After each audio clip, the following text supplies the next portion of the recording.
नॉर्वेच्या काळजीवाहू पंतप्रधान Erna Solberg यांनी बुधवारी ओस्लो जवळील एका छोट्या शहरात अनेक लोकांचा बळी घेणाऱ्या धनुष्यबाणांच्या हल्ल्याला भीषण असं म्हटलंय. कोन्सबर्गमध्ये सशस्त्र व्यक्तीने दुकानदारावर बाण सोडले आणि 5 जणांचा बळी घेतला असं अधिकाऱ्यांनी सांगितलं. सोलबर्ग यांनी या हल्ल्याचा निषेध केला आणि म्हटलंय की या हल्ल्याच्या हेतूबद्दल अनुमान लावणं खूप घाईचं ठरेल.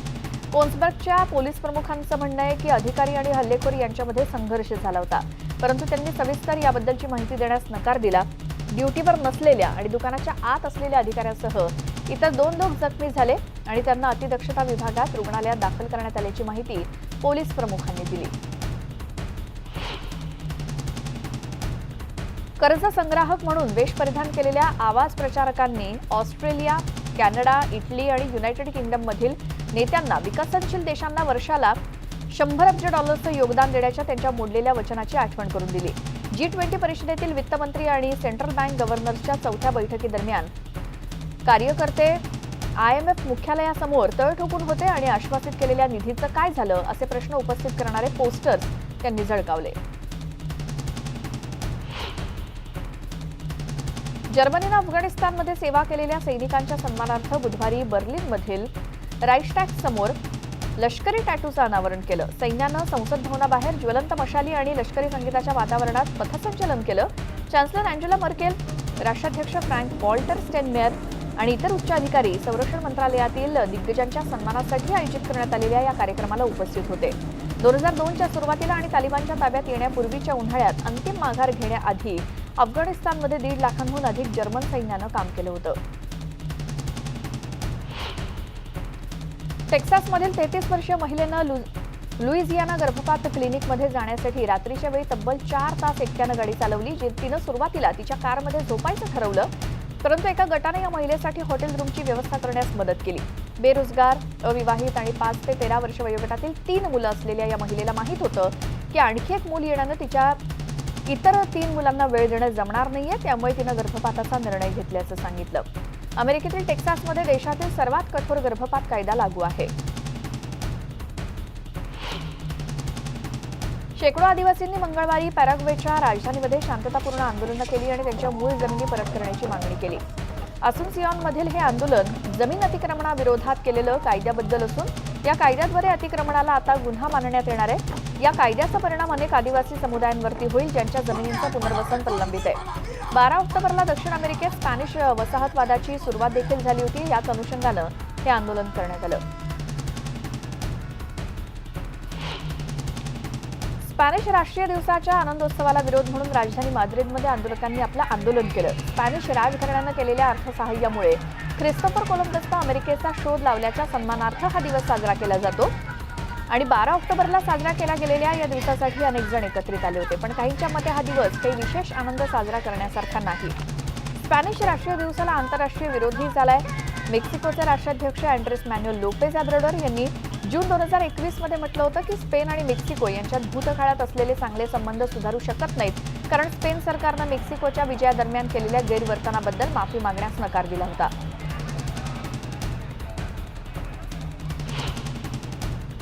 ब्राझीलच्या साओ पाउलोच्या सर्वात मोठ्या आणि सर्वात महत्त्वाच्या टिएटे नदीचा पृष्ठभाग विषारी फेसाच्या एका जाड थरानं व्यापला गेलाय.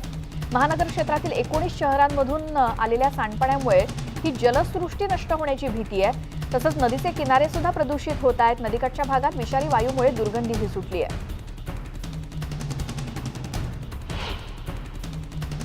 दक्षिण कॅलिफोर्नियाच्या किनारपट्टीवरील जंगलातील आगीनं रान आणि ग्रामीण घरं धोक्यात आली आहेत आणि बुधवारी एक प्रमुख महामार्ग सुद्धा बंद ठेवावा लागला. आधीच आगीचा विळखा पडलेल्या राज्याला कोरड्या वाऱ्यामुळे आगीचा धोका आणखी वाढलाय. सांता यनेस पर्वतांमध्ये 24 चौरस मैलांपेक्षा जास्त क्षेत्र आगीनं व्यापलंय आणि जवळपास 1300 अग्निशमन दलं या आगीवरती नियंत्रण मिळवण्यासाठी मेहनत घेत आहेत.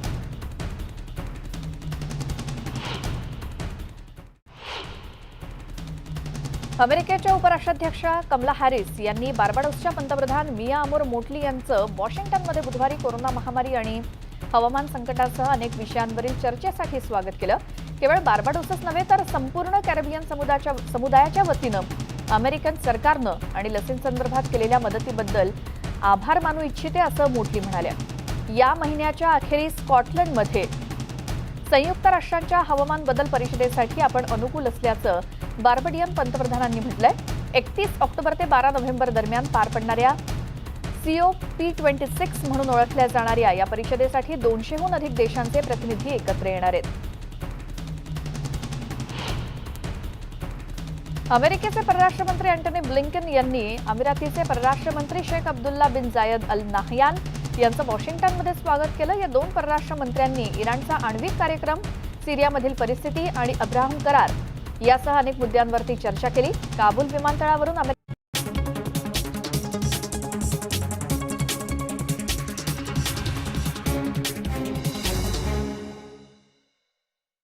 ब्रेकनंतर आपल्या सगळ्यांचं पुन्हा एकदा स्वागत. पंकजा मुंडे यांच्या हेलिकॉप्टरमध्ये काहीतरी तांत्रिक अडचण होती आणि त्यानंतर ते हेलिकॉप्टर परत पाठवण्यात आलेलं होतं. मात्र आता या सगळ्या दृश्यांमध्ये आपण पाहतो आहोत भगवान बाबा भक्तिगडावर असंख्य लोक जमलेले आहेत. प्रीतम मुंडे देखील त्या ठिकाणी उपस्थित आहेत आणि भगवान बाबा गडावर अनेक जे समर्थक आहेत, मुंडे समर्थक, त्यांची खूप मोठ्या प्रमाणात उपस्थिती दिसतीये.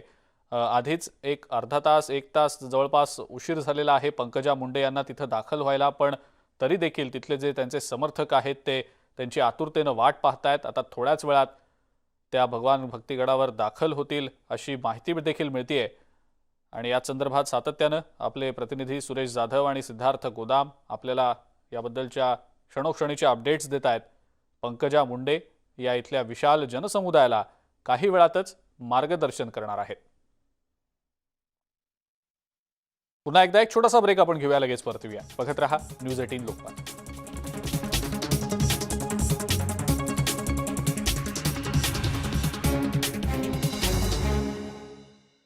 इंडियन प्रशासनाचं प्राधान्य हे आहे की या कराराचं पुनरुज्जीवन करणं आणि हे ध्येय सोडून देणं हे त्याच्या परराष्ट्र धोरणाच्या उद्दिष्टांना धक्का ठरेल, असंही ब्लिंकन म्हणाले.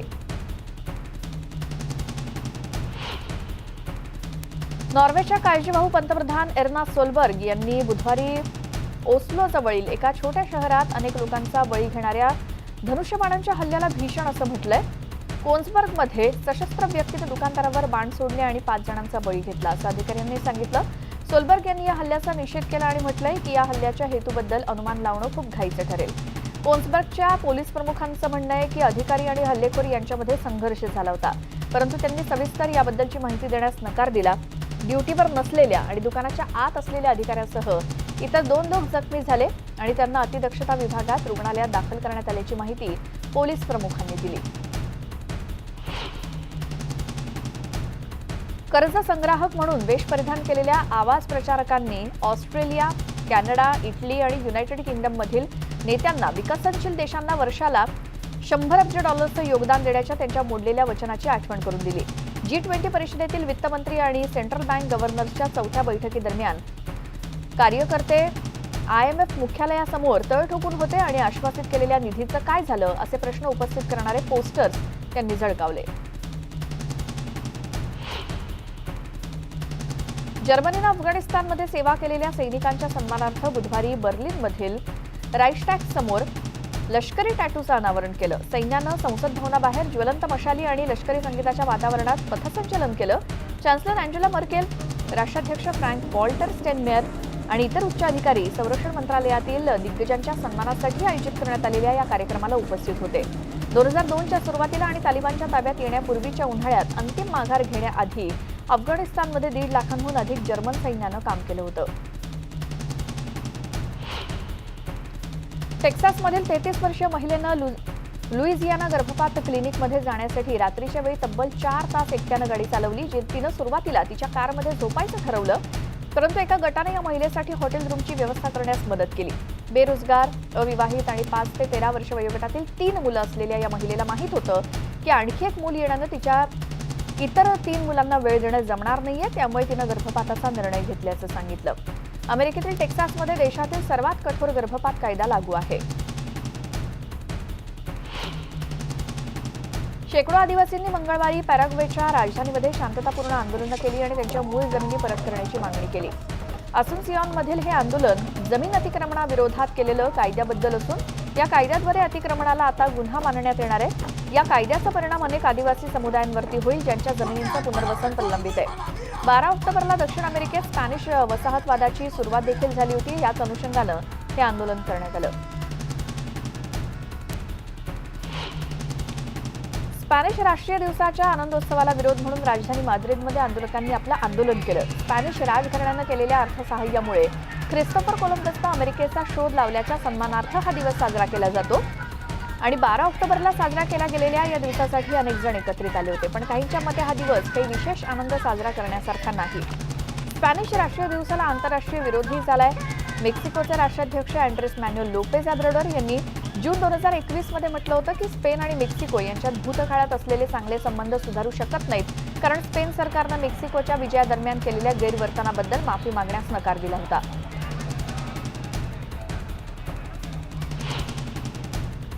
ब्राझीलच्या साओ पावलोच्या सर्वात मोठ्या आणि सर्वात महत्त्वाच्या टिएटे नदीचा पृष्ठभाग विषारी फेसाच्या एका जाड थरानं व्यापला गेलाय.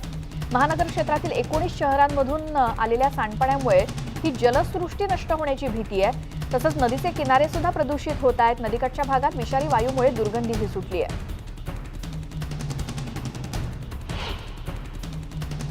दक्षिण कॅलिफोर्नियाच्या किनारपट्टीवरील जंगलातील आगीनं रान आणि ग्रामीण घरं धोक्यात आली आहेत आणि बुधवारी एक प्रमुख महामार्ग सुद्धा बंद ठेवावा लागला. आधीच आगीचा विळखा पडलेल्या राज्याला कोरड्या वाऱ्यामुळे आगीचा धोका आणखी वाढलाय. सांता येनेस पर्वतांमध्ये 24 चौरस मैलांपेक्षा जास्त क्षेत्र आगीनं व्यापलंय आणि जवळपास 1300 अग्निशमन दलं या आगीवरती नियंत्रण मिळवण्यासाठी मेहनत घेत आहेत.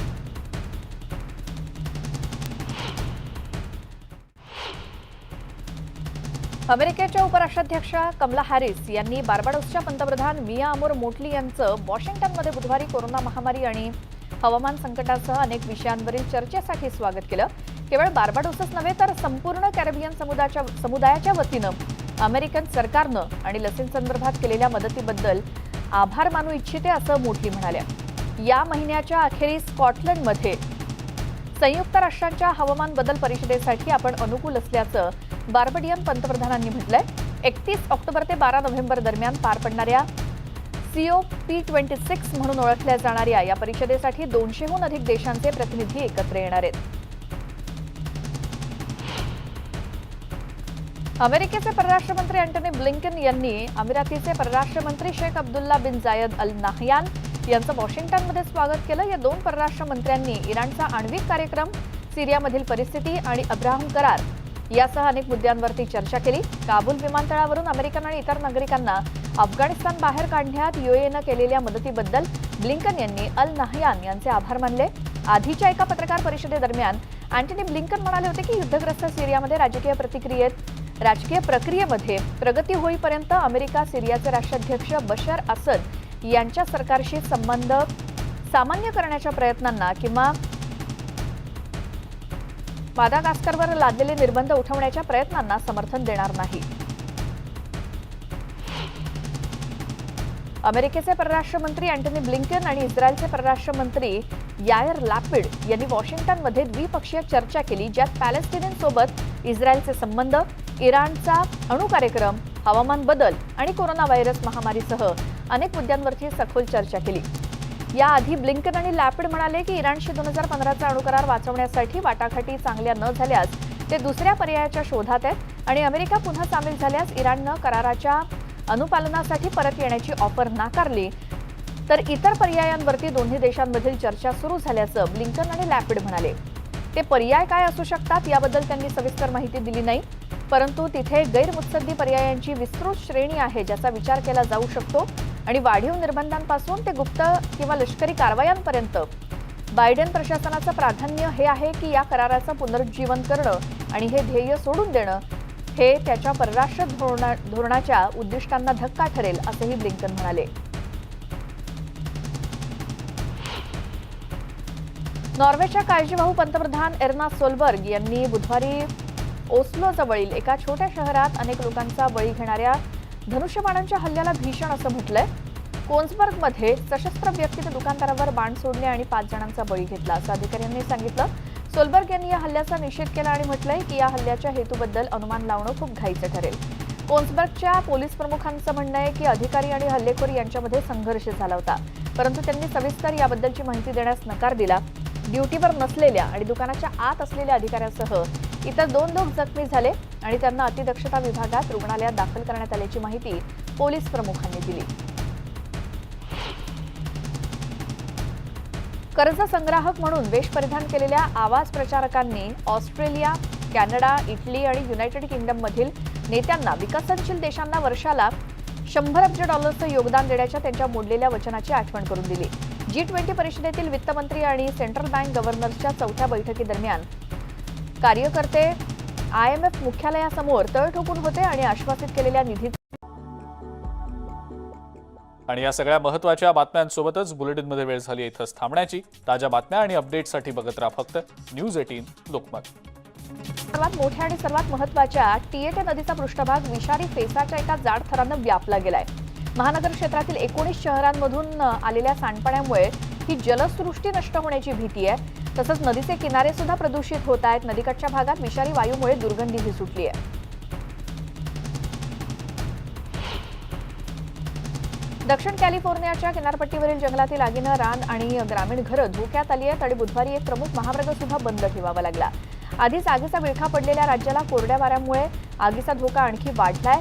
सांता येनेस पर्वतांमध्ये 24 चौरस मैलांपेक्षा जास्त क्षेत्र आगीनं व्यापलंय आणि जवळपास 1300 अग्निशमन दलं या आगीवरती नियंत्रण मिळवण्यासाठी मेहनत घेत आहेत.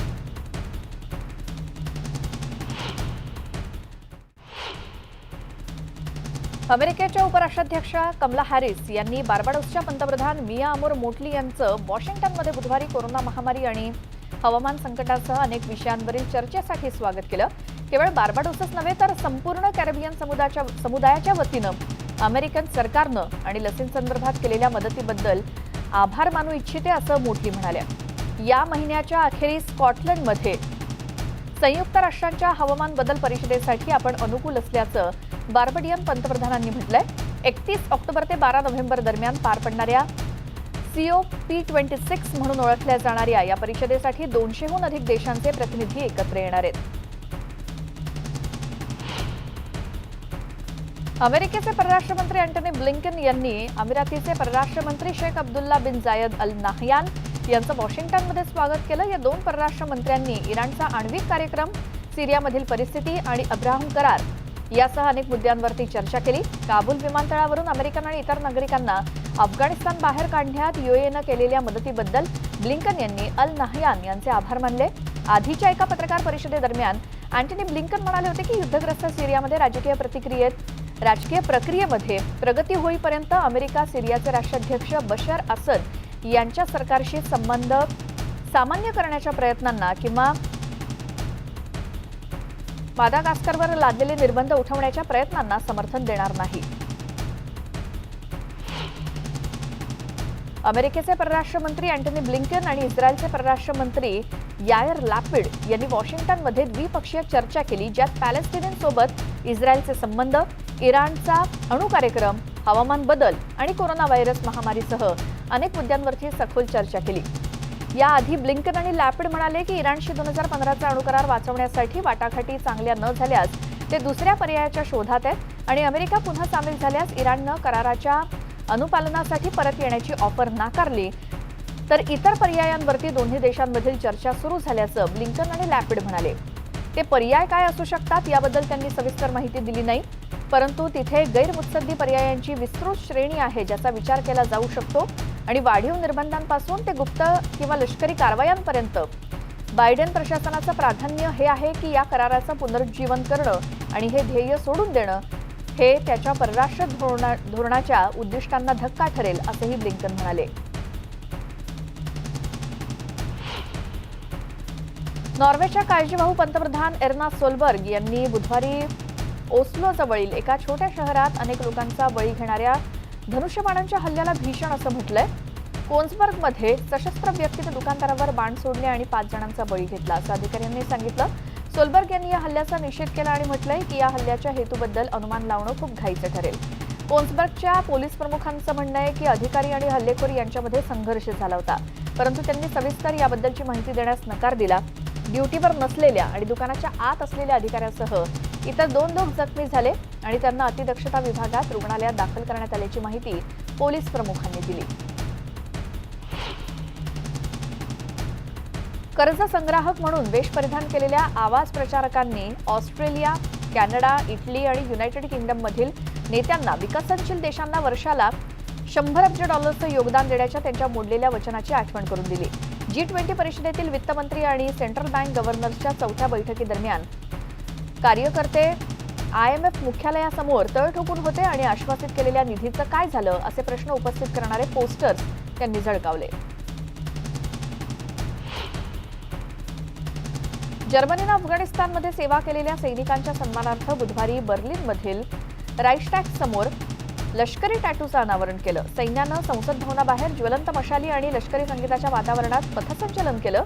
चान्सलर अँजेला मर्केल, राष्ट्राध्यक्ष फ्रँक वॉल्टर स्टेनमेयर आणि इतर उच्च अधिकारी संरक्षण मंत्रालयातील दिग्गजांच्या सन्मानासाठी आयोजित करण्यात आलेल्या या कार्यक्रमाला उपस्थित होते. 2002च्या सुरुवातीला आणि तालिबानच्या ताब्यात येण्यापूर्वीच्या उन्हाळ्यात अंतिम माघार घेण्याआधी अफगाणिस्तानमध्ये 1.5 लाखांहून अधिक जर्मन सैन्यानं काम केलं होतं.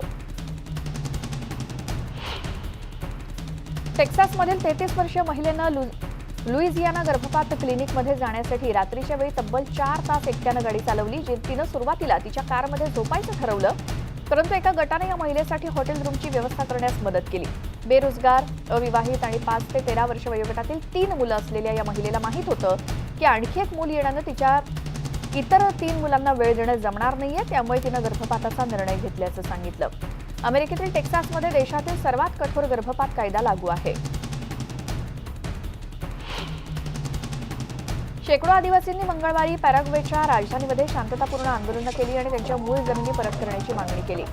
असुन्सियोनमधील हे आंदोलन जमीन अतिक्रमणाविरोधात केलेलं कायद्याबद्दल असून या कायद्याद्वारे अतिक्रमणाला आता गुन्हा मानण्यात येणार आहे. या कायद्याचा परिणाम अनेक आदिवासी समुदायांवरती होईल ज्यांच्या जमिनींचं पुनर्वसन प्रलंबित आहे. 12 ऑक्टोबरला दक्षिण अमेरिकेत स्पॅनिश वसाहतवादाची सुरुवात देखील झाली होती. याच अनुषंगानं हे आंदोलन करण्यात आलं. स्पॅनिश राष्ट्रीय दिवसाच्या आनंदोत्सवाला विरोध म्हणून राजधानी माद्रिदमध्ये आंदोलकांनी आपलं आंदोलन केलं. स्पॅनिश राजघराण्यानं केलेल्या अर्थसहाय्यामुळे ख्रिस्तोफर कोलंबसनं अमेरिकेचा शोध लावल्याच्या सन्मानार्थ हा दिवस साजरा केला जातो आणि 12 ऑक्टोबरला साजरा केला गेलेल्या या दिवसासाठी अनेक जण एकत्रित आले होते. पण काहींच्या मते हा दिवस काही विशेष आनंद साजरा करण्यासारखा नाही. स्पॅनिश राष्ट्रीय दिवसाला आंतरराष्ट्रीय विरोधही झालाय. मेक्सिकोचे राष्ट्राध्यक्ष अँड्रेस मॅन्युएल लोपेज ऑब्राडोर यांनी जून 2021 मध्ये म्हटलं होतं की स्पेन आणि मेक्सिको यांच्यात भूतकाळात असलेले चांगले संबंध सुधारू शकत नाहीत, कारण स्पेन सरकारनं मेक्सिकोच्या विजयादरम्यान केलेल्या गैरवर्तनाबद्दल माफी मागण्यास नकार दिला होता.